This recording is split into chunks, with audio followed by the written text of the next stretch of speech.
For me, this is my reality. Collapsing frequently, but never knowing when it's going to happen. I can't stand up and stand still, as it could trigger a collapse.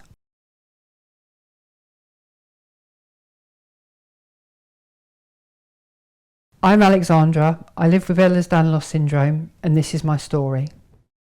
My life before EDS, I was very independent. I used to, with work, I used to go around London meeting with local authorities, discussing Section 74 charges, going to hawk events, all that sort of stuff. I really enjoyed going out and doing all that type of work. I had a few health issues. When I was younger, I had unexplained bruising, which they never got to the bottom of.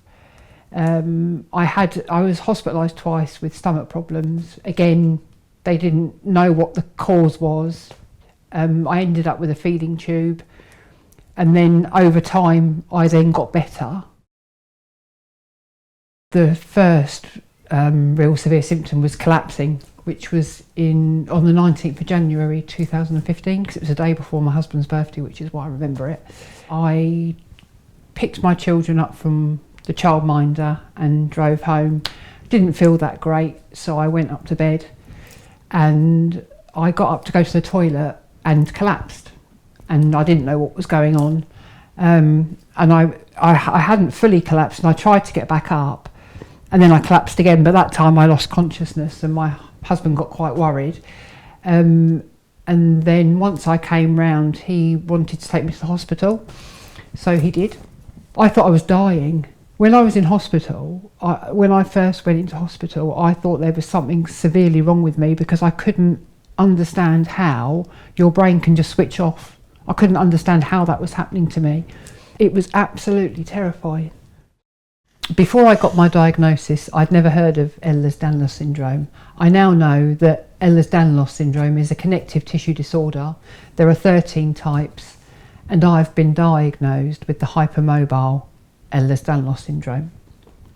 I have symptoms of allergies every day, all day. I have to take very high doses of prescription antihistamines every day. I have to take 16 capsules of a drug called sodium chromoglycate, which is a mast cell stabiliser, every day. I use eye drops, antihistamine eye drops all the time, because the worst part is my eyes. They really itch, and they're really, really sore. Your blood vessels can also be affected. They can be too lax, because it's a connective tissue disorder. So your blood vessels can be too lax, and then they don't pump your blood as efficiently as they should. So it can't get to your brain quick enough, and your body's natural reaction is to put you flat on the ground to get the blood to your brain. From the minute I get up, my life is a permanent risk assessment. Everything I do, I am assessing the risk as I'm doing it. Because if I fall incorrectly or fall anywhere that there isn't enough room, I can injure myself. I have injured myself many times. And the problem that I've got now is that, due to the frequency of collapse and the times that I've collapsed, my whole body is agony. So when I collapse now, it's a lot harder to get back up and feel okay. I've currently got a shoulder separation injury where my bone is sticking up. I recently cut my knee open. I'm permanently bruised, but that's because obviously I'm collapsing. And I've also broken my thumb, toes, and I've collapsed down the stairs twice, which caused quite a lot of friction burns. Unfortunately, if I sit for too long or stand, the blood pools in my feet and the lower parts of my limbs go blue. The blood is pooling and therefore is not getting to the brain quick enough, and this can trigger a collapse. I've collapsed hundreds of times over the last 9 years. I never know when it's going to happen or how frequently. Even during filming, I collapsed.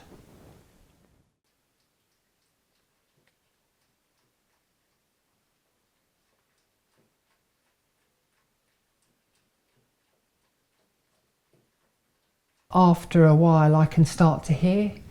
which is horrible because although I can hear, I can't respond, I can't move, I'm trapped inside my own body, and it is every time, it's horrible. And every time I just hope that I come back out of it. Sorry. You okay?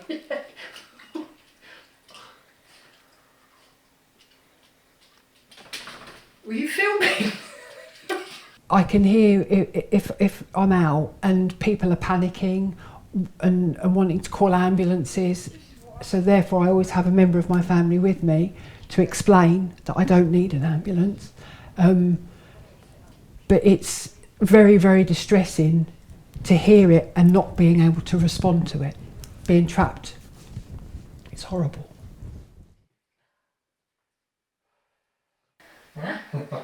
Oh, I passed out, fell off the chair. My husband still can't get used to it. He still finds it very stressful every time I collapse. And my daughter, I went to her school when she was 11, and we were crossing the road and I collapsed and I was in the road and she had to pull me out, which was very distressing for her. So it's not something that I don't think they will ever want to get used to, but they are now aware of what happens and what I can and can't do. I've been made to feel awful, so after 5 years of collapsing, I applied for a blue badge just to help with, because getting in and out of the car if I collapse, there's more room. Also toilets, because a normal ladies' toilet is quite narrow. You've got a toilet roll holder on the wall. If I collapse, if I hit my head on that, it can be quite damaging. So using a disabled toilet, you've got a lot more room to manoeuvre. And if I do collapse, which I have in the toilets a few times, there's a lot more room. So I can risk assess and make sure I don't hit myself on anything. And I've come out of disabled toilets and people have made comments or made me feel like I'm doing something wrong.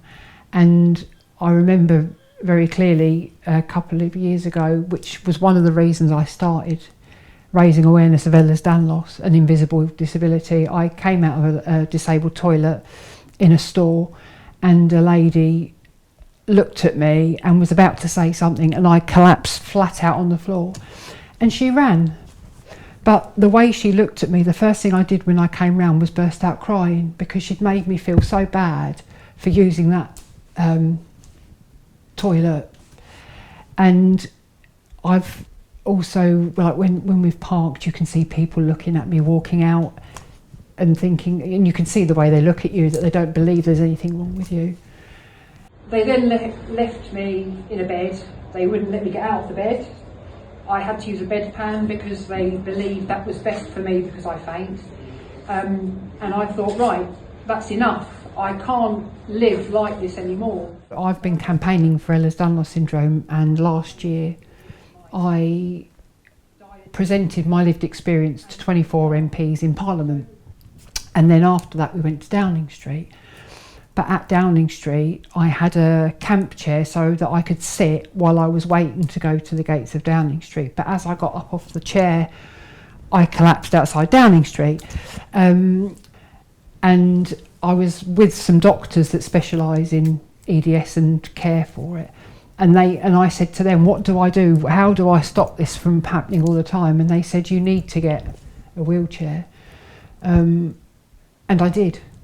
Because I've got to the stage where I know that the risks, with all the injuries I've got already, it's just, there's too much risk in me doing more damage to what I've already done. I just hope in the future that there is a better understanding within the medical profession and that people with Ehlers Danlos Syndrome can get a diagnosis and they can get the treatment they need to try and help people cope with the condition. And even though I still collapse, I'm having ongoing treatment and take regular medication for my blood pressure, for the migraines. So, but it's taken a lot of doctors and a lot of people to get to where I am, and that has all been through private healthcare. I would like people to know that it's an invisible reality for people, that we may look fine, but we're not. And underneath, like, they don't see that my legs are blue. And I would just like people to understand that there is so much going on in people's lives and you just don't know, and to stop being judgmental on things you don't understand. I'm hoping that in the future, at least if I can, I mean, obviously I have to use a wheelchair, but I'm hoping that I've still got a bit of independence where I can move around sometimes. That's all I hope for.